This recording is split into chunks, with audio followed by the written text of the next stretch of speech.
Regjistrimet në Fakultetin e Shkencave të Natyrës dhe Shkencave Humane pranë Universitetit Fanolit Korçës kanë vijuar me ritme të kënaqshme pas përfundimit të raundit të parë të aplikimeve. Ndër programet që kanë tërhequr më tepër interes veçohet inxhinieria informatike, e ofron bashkëpunim me Universitetin Politeknik të Tiranës, por edhe degë të tjera të këtij fakulteti kanë pasur regjistrime të konsiderueshme.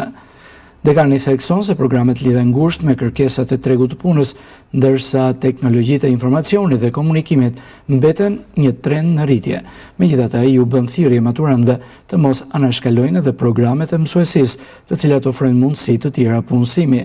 Për këtë vit një akademik ka patur një interesim shumë të madh nga maturantët dhe regjistrimet kanë nisur shumë mirë, jo vetëm si Fakulteti i Shkencave Natyrore dhe Humane, por edhe në rang universitet. Ne inkurajojmë dhe ftojmë maturantët të regjistrohen edhe në këto dy raundet e tjera, sidomos në programet e studimit që kanë lidhje me mësuesinë, është biologji, kimi, matematik fizik, matematik informatik, gjithashtu edhe në programin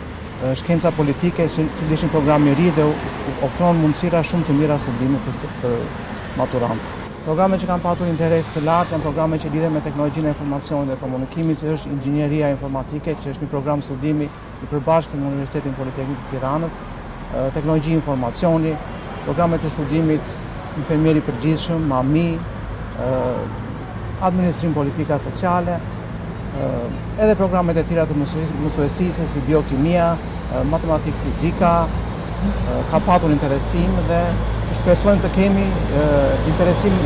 të madh edhe në këto dy raundet e tjera që kanë mbetur për regjistrimin e studentëve. Bazuar në interesin e deritanishëm, pritshmëritë janë që numri i studentëve të regjistruar këtë vit të tekalojë shifrat e një viti më parë, ndërkohë që aplikimet dhe regjistrimet vijojnë ende në faza të tjera.